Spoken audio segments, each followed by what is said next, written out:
Somebody removed these letters from the Dead Sea Scroll reading, and they inserted 3 new letters to read B'nai Yisrael, sons of Israel. Okay, we don't know when that happened, but we know that it did.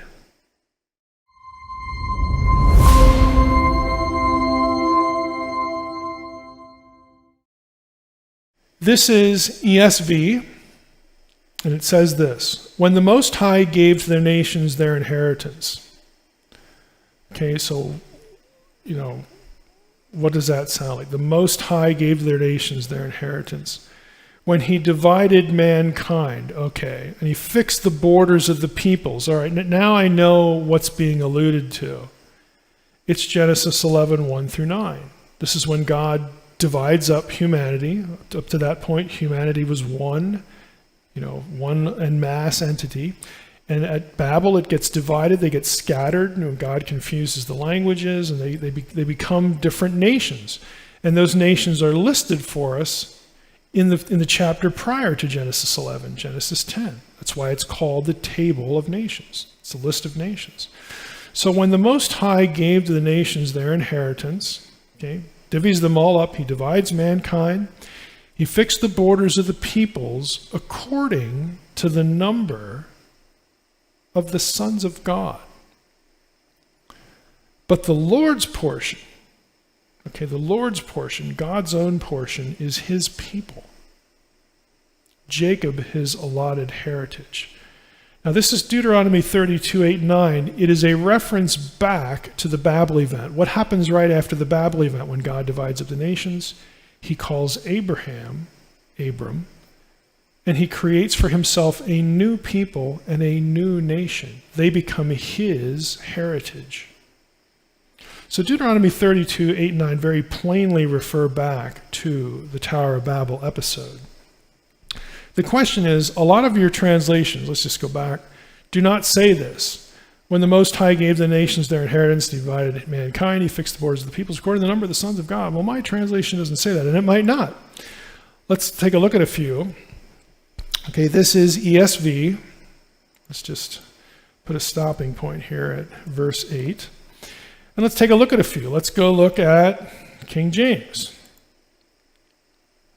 When the Most High divided to the nations their inheritance, when he separated the sons of Adam, he set the bounds of the people according to the number of the children of Israel. Well, Israel doesn't exist yet. Israel's not in existence when the nations are divided. So that doesn't make a whole lot of sense. Let's take a look at another one. I mean, just random, just see what versions have. The Tanakh, this is the Jewish Publication Society. Yep. He fixed the borders of the peoples in relation to Israel's numbers. Okay, children of Israel. Little elastic translation there. NIV, let's see what that has. According to the number of the sons of Israel. Little footnote there, let's see what it says. Masoretic text, that's what the Masoretic text has. The Dead Sea Scrolls, though, they say, says sons of God.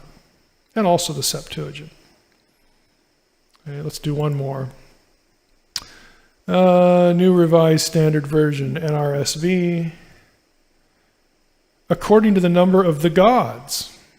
Okay, so they're taking sons of God and pluralizing it, the number of the gods. Okay, and it has the Masoretic text, you would say the Israelites.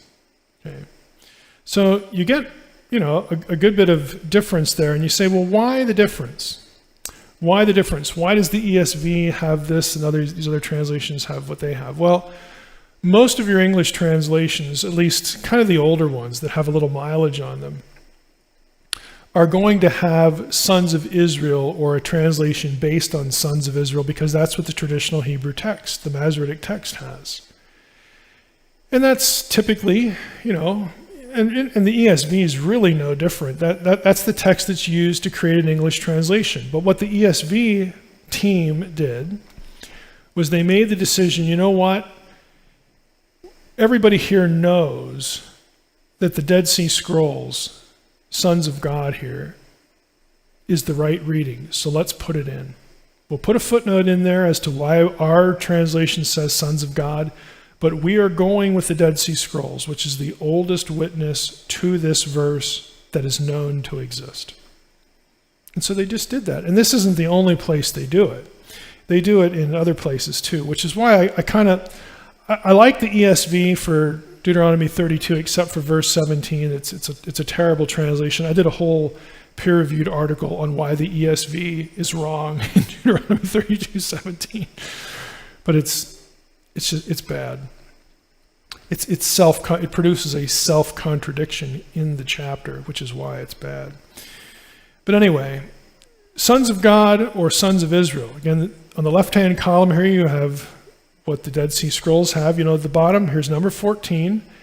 From right to left is B'nai Elohim, sons of God. And just so that you know I'm not drawing it, here is a decent photograph of the fragment of Deuteronomy 32:8 from the Dead Sea Scrolls. B'nai Elohim, and we'll click again. Here's a high-resolution photograph of the fragment from the Dead Sea Scrolls website. You can actually get high-resolution photos of the Dead Sea Scrolls, from where they're kept in Israel. So we have B'nai Elohim. Okay, it couldn't be any clearer. And again, you had to read my article for today, I think. I don't know if I put it in the optional reading or not, but probably not. So what we have going on here is we have a text-critical issue. How did we go from B'nai Elohim to B'nai Yisrael? And somewhere, we don't know when. We don't know if it was in the intertestamental period or whether it was at the period of text standardization, 100 AD. We don't know when this happened, but here's what a scribe did. You notice in green here, he fixed the borders of the peoples according to the number of the sons of God, B'nai and then Elohim in green. Somebody removed these letters from the Dead Sea Scroll reading, and they inserted 3 new letters. They kept Aleph Lamed, El, got rid of what goes on the back, and then they added Yod Sin Resh to read B'nai Yisrael, sons of Israel. Again, we don't know when that happened, but we know that it did.